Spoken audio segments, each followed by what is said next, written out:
Hello student, welcome to learning pathway. आज हम class 7th कल एट ग्रेड बुक अभ्यास पुस्तिका, जिसको आप कहते हैं एट ग्रेड अभ्यास पुस्तिका अंग्रेजी का लेसन 8 द ओलंपिक चैम्पियन करेंगे। ओलंपिक चैम्पियन में पहला पेज आप देखिए सामने है, इस तरह का है। उसका next page multiple choice question, तो मल्टीपल चॉइस क्वेश्चन से स्टार्ट करेंगे। अब इसमें पहला क्वेश्चन ही है, choose the correct option and write, सही विकल्प चुनकर लिखिए। पहला, the Olympic games are held once in every क्या, तो आपको पता है 4 साल में होता है, तो वो वही 4 लिख देना है। क्लियर।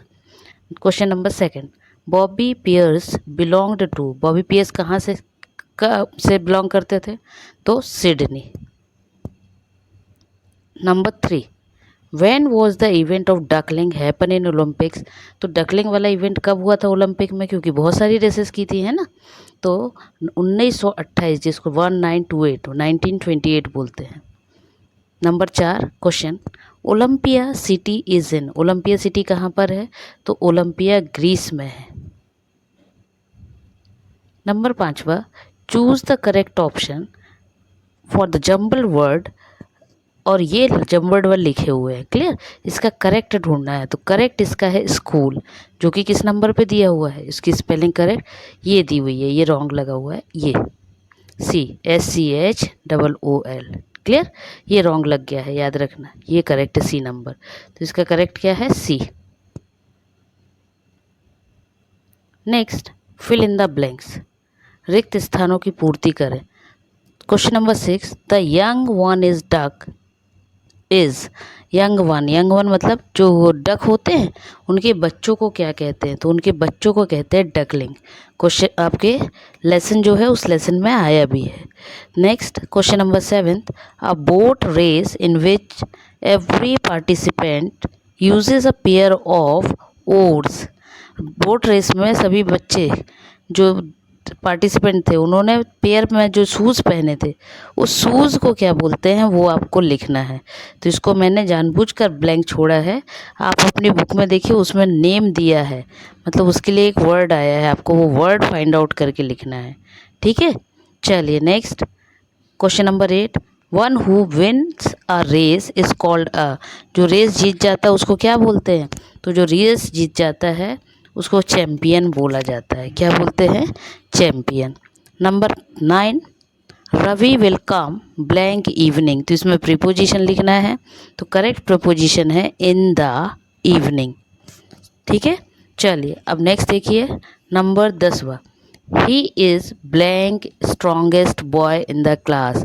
अब आप देख रहे हैं स्ट्रॉन्गेस्ट लिखा है और बोला है आर्टिकल फिल करें, तो आपको याद है जब डिग्रीज पढ़ रहे थे, है ना, एडजेक्टिव्स, तो कंपैरिजन में आपने देखा है कि कंपैरिजन में देन वगैरह आता है, और जो सुपरलेटिव होता है उसमें EST आता है।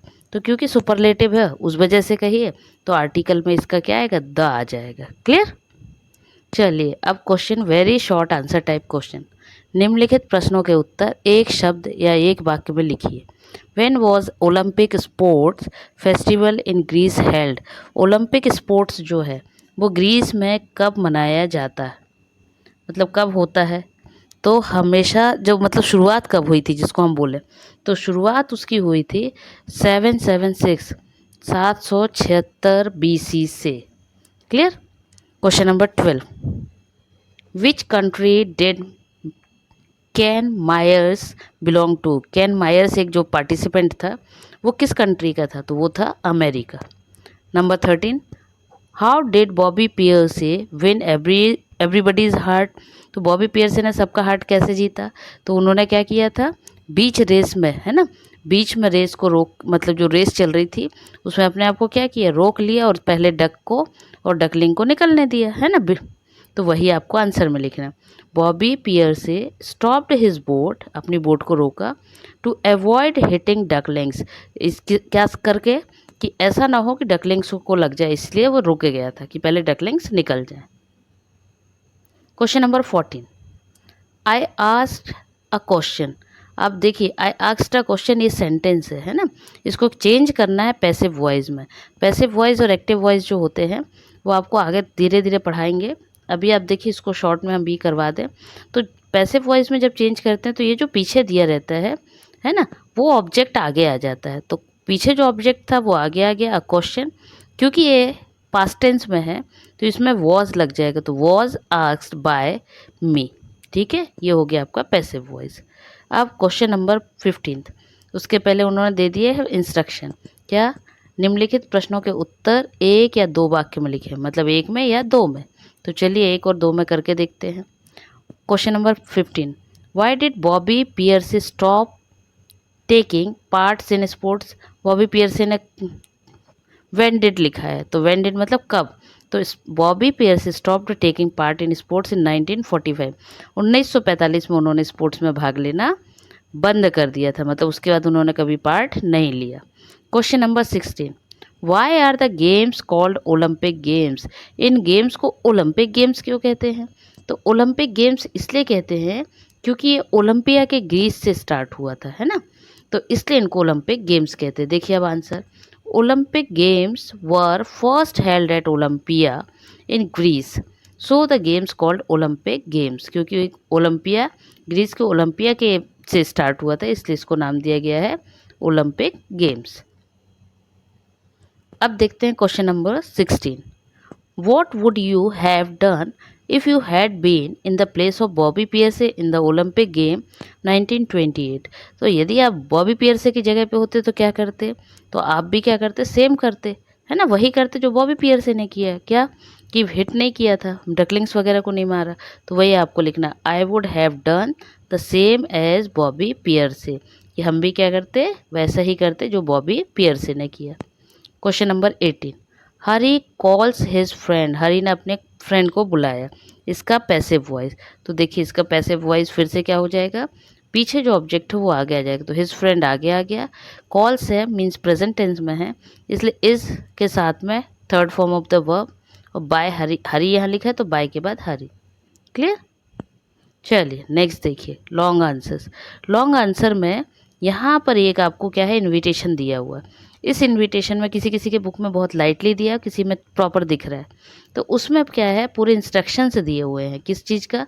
जैसे इनविटेशन कार्ड होते हैं ना, तो इनविटेशन कार्ड में सब चीज़ें लिखी होती, कितने बजे खाना है, कौन सी जगह से होनी है, किस समय जाना है ना, तो ये सब चीज़ें उस कार्ड में लिखी हैं।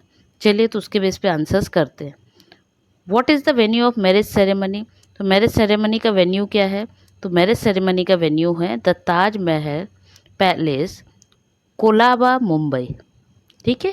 Question number 2, who is bride? Bride कौन है? ब्राइड मतलब दुल्हन। तो देखिए यहाँ नाम लिखा है ना, ये लिखा है मानसी राव, तो ब्राइड कौन है? मानसी राव, तो आपको वही नेम यहाँ लिख देना है। When will the marriage ceremony take place? कब है? तो कार्ड में आपने देखा है, शादी के कार्ड में डला रहता है किस दिन शादी है, तो वैसे ही इसमें लिखा हुआ है ट्यूसडे जुलाई 2021। अब 4, the bridge groom, sorry, bride groom waits with the bride, change into interrogative. आपको क्या करना है, यहाँ सेंटेंस दिया हुआ है कि bride groom waits with the bride, अब उसको क्वेश्चन में बदलना है, इंट्रोगेटिव बोला है, तो आप क्या है, वेट्स बस लिखा है ना, तो आगे आ जाएगा does the bride groom wed with bride, और ये आपका हो गया correct answer. Number 5, write synonym of the word pleasure. Pleasure मतलब खुशी, तो उसका सेम मीनिंग बताना, तो जॉय होता है या हैप्पीनेस भी होता है, होता डिलाइट भी है, बट ये इजी वाले मैंने यहाँ पे लिख दिए। अब क्वेश्चन नंबर 20, इसको थोड़ा सा ध्यान से देखिए। Write a letter to your sister asking her to spend summer vacation with you. आपको अपनी सिस्टर को लेटर लिखना है कि वो आपके साथ समर वेकेशन मतलब गर्मियों की छुट्टियाँ बिताए। तो आप देखो मैंने यहाँ पे एक छोटी सी चीज़ें की हुई है, एड्रेस बस लिख के छोड़ा है। एड्रेस मतलब इसमें क्या किया जाता है, आपको अपना एड्रेस लिख देना। फॉर एग्जाम्पल यदि आप भोपाल में रहते हो, जिस कॉलोनी में रहते हो, तो आपको वो एड्रेस डाल देना है। ठीक है। अब दूसरा है डेट, तो यदि डेट आप जिस दिन लिख रहे हो उस दिन का डेट डालोगे। जैसे यदि अगस्त में लिख रहे हो तो अगस्त, अब वहाँ समर वेकेशन की बात हो रही है ना, गर्मियों की छुट्टी, तो उसके लिए बोलना है, तो आप यहाँ पे अपनी डेट उसके पहले की कोई भी डाल दो। फिर डियर सिस्टर, नाम आपको लिखना है, नाम लिख सकते हो, नहीं तो डियर सिस्टर लिख सकते हो। ठीक है। Next, I hope you are fine there, I am also fine here, your summer vacation is going to be start with this week, this time we will spend time together and enjoy a lot. Don't worry about your project and homeworks. We will do it together. So don't miss the fun and excitement. See you soon. Yours truly XYZ.